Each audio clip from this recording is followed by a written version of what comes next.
Boa tarde, senhor presidente. Boa tarde, minhas colegas vereadoras Alete e vereadora Sônia. Boa tarde, meus colegas, demais colegas vereadores de bancada. Sempre um prazer enorme estarmos aqui reunidos, cumprindo com a nossa função de legislar para essa cidade, para ajudar a população dessa cidade, ajudar a administração dessa cidade a avançar para que a população possa ter serviços de qualidade, desenvolvimento e qualidade de vida. Senhor presidente, senhores vereadores, senhoras vereadoras, a gente retorna mais uma vez a essa tribuna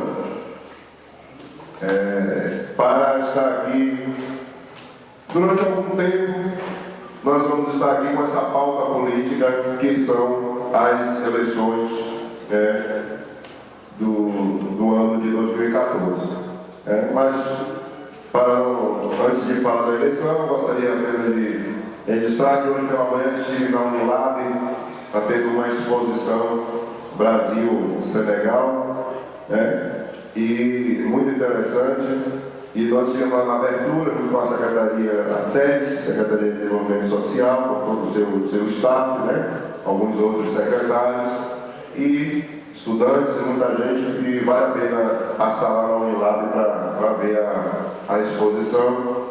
E aí a gente tem a ideia de que a cidade ela continua, como disse o vereador Cravil, funcionando, com as coisas sendo tocadas, com as atividades, os programas sendo tocados.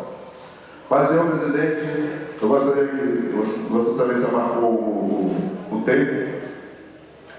Senhor presidente, senhores vereadores, eu, semana passada, estava aqui tratando de política e falei muito no âmbito nacional, porque que defendo o Partido dos Trabalhadores, porque que defendo a candidatura da presidenta Dilma. E hoje, mais especificamente, gostaria de falar a respeito dos nossos candidatos a deputado estadual, deputado federal e governador. Senhores vereadores, vereadoras, população aqui presente, o vereador Cravil ele tem insistido na tese de que a gente precisa acompanhar a política, que a gente precisa discutir política. A mídia brasileira, grande parte da imprensa brasileira, sei que tem uma imprensa boa, mas a gente também tem uma imprensa muito perversa, eles fazem questão de colocar a política como uma coisa suja, uma coisa ruim, então as pessoas têm que se afastar dela. Então é muito comum a gente ouvir pelas ruas, você querer tratar de política com alguém, não quer saber de político. Político é tudo ladrão, político é mal feito. Como é possível a gente conceber uma classe política tão ruim como tentam colocar, quando a gente tem um país que se trata hoje quase a quinta economia do mundo, caminhando para a quinta economia do mundo. Nós temos o Brasil numa grandeza, que muitas questões que não foram superadas em outros países, no nosso país foram superadas. A gente tem uma cobertura de vacina nesse país que poucos países do mundo têm. A gente não ouve falar mais aqui em paralisia infantil, e uma série de pestes que assolavam o povo brasileiro, e a gente hoje tem. Mas insiste em falar, como diz a presidenta Dilma, que nosso país é um dos piores países do mundo. O nosso país, os indicadores estão mostrando que o índice de desemprego é um dos menores taxas de desemprego do mundo. Mas essa mídia não interessa a televisão. Interessa a televisão dizer que a inflação está fora de controle. Aí ontem a presidenta Dilma foi entrevistada e ela disse: vocês observaram que a inflação dessa semana deu 0,08, inflação quase zero, mas a mídia insiste em dizer.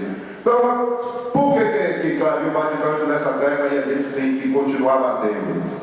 Porque hoje a gente vai para uma eleição estadual, vereador, aonde nós temos alguns candidatos, Vítor da Mata, Paulo Souto, Rui Costa do PT. E tentam trazer, por exemplo, o candidato Paulo Souto como se fosse uma solução para a Bahia, um candidato que quando saiu a Bahia era campeã de analfabetismo do Nordeste. A Bahia tem um dos piores índices de violência. Tem dados que mostram que quando o Paulo Souto entregou o governo para César Borges, ele aumentou em relação ao governo anterior em 89% o nível de criminalidade no país. Mas hoje eles tentam voltar como salvador da pátria, né? E a gente tem mostrado o quanto o governo do PT adentrou o interior da Bahia para trabalhar pelos que de fato precisam, que era muito fácil você fazer política para a capital, mas hoje, quando você chega nesses interiores, o que a gente vê de benefícios que o governo do Estado levou, né? O governo de Wagner, o governo do PT, construiu 8 hospitais gerais nessa Bahia, né? O governo inaugurou várias SAMUs. A gente tem feito um monte de ações que tem beneficiado a população pobre, né? Como cursos técnicos nos interiores da Bahia. Mas, infelizmente, né, a mídia gosta de tratar daquilo que é mais, que dá mais audiência.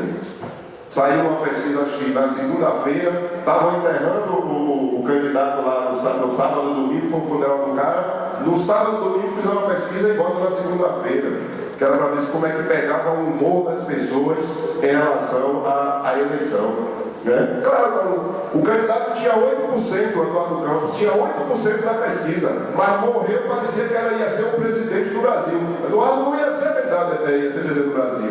Até porque a Dilma está disparada na frente, depois da Dilma veio o Aécio Neves, mas depois que o cara morre, parece que ele ia ser o presidente do Brasil. E várias pesquisas não passavam de 8%, né, o percentual da Eduardo. Então a gente vê como a televisão, como a mídia trata isso. Né? E é muito complicado. Então a gente precisa estar muito atento a essas questões, né? E aí eu vou aqui declarar os meus votos, né? Deputado estadual Jorge Sola, né? Que tem o meu apoio, sei que tem apoio de vários colegas de bancada. Deputado federal Jorge Sola, e estou falando de um homem que é médico, que tem 15 anos militando na saúde da Bahia, que foi secretário de saúde em Vitória da Conquista e que foi modelo para o Brasil, premiado internacionalmente a educação de Vitória da Conquista. Pelo trabalho que ele fez em Vitória da Conquista, ele foi indignado ao Ministério da Saúde, foi convidado para trabalhar em Brasília no Ministério da Saúde, e foi lá e deu conta do recado dele, e depois volta para ser secretário do Estado da Bahia, secretário de Saúde, por 7 anos.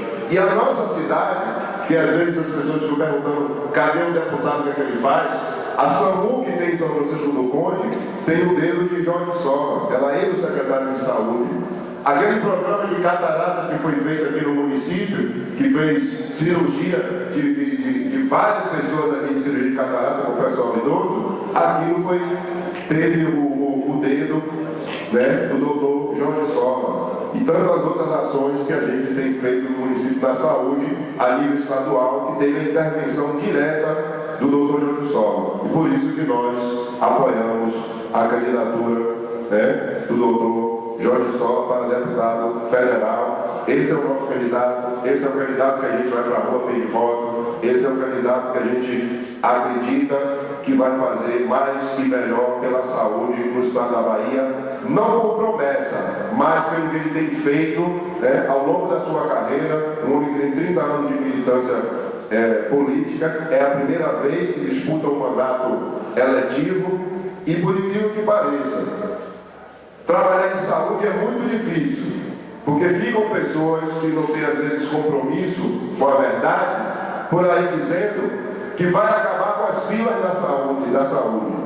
A fila da saúde, ela nunca vai acabar. Nunca vai acabar porque a população cresce, nunca vai acabar porque as doenças, aparecem novas doenças, você erradica algumas doenças, mas outras novas vão aparecendo, fruto de algumas mudanças climáticas, fruto de mutações, fruto de uma série de coisas. Então, os problemas de saúde, eles são permanentes. Né? Então, as pessoas que andam por aí dizendo que vão acabar com as filas dos hospitais, a gente pode melhorar e melhorar muito, mas acabar não vai não, porque na verdade o nosso corpo adoece pelas questões climáticas, seja por questões de epidemias, vai sempre existir isso. Então, a gente acredita que o Dr. Jorge Sola poderá nos ajudar ainda muito mais. Eu vou encerrar falando do nosso deputado estadual, né, que é o companheiro Rosenberg, que também já convive conosco já de longas datas, foi uma pessoa que ajudou a saudosa prefeita Hilda Valentim a chegar na condição de prefeito, toda a articulação que fez, trouxe ela para o Partido dos Trabalhadores, né? Foi uma pessoa que teve uma influência direta para que Hilda se tornasse prefeita desta cidade, e a gente tem visto aqui uma presença permanente de Rosenberg, né? Várias vezes, às vezes vem 4, 5 vezes no mês aqui na nossa cidade. A gente tem esse prazer de tê-lo aqui. Comprou aquela briga lá de Jabequara, quando queriam entregar Jabequara para Candeias. Ele comprou aquela briga lá de Jabequara, entrou com um processo lá na Assembleia, já foi aprovado, já saiu de área oficial. Jabequara é de São Francisco do Conde, graças a uma intervenção direta do deputado Rosenberg, que é candidato à reeleição e tem o nosso apoio e será o nosso candidato. E para finalizar, senhor presidente, por que a gente acredita nesses candidatos? Porque a gente teve uma liderança entre nós, muito sensata, muito plantada, com muita inteligência, que se chamava Hilda Valentim, e que nos conduzia por determinados caminhos. Às vezes a gente não entendia o caminho que ela estava colocando para nós, mas no final a gente compreendia que aquele era o melhor caminho pela sua sensatez, pela sua inteligência e sensibilidade. E vou concluir. Então esse foi o caminho que foi traçado pela prefeita Hilda Valentim, e que a população de São Francisco do Conde, com certeza, vai seguir, porque, na verdade, acreditava na competência, na qualidade, na sensibilidade da prefeita Hilda, e por isso, certamente, vai dar esse voto de confiança a esses candidatos que ela escolheu para representar a nossa cidade, e que nós, juntos, também abraçamos, né, essa proposta e estamos aqui. Senhor presidente, desculpa aí o passar do tempo, muito obrigado e até a próxima.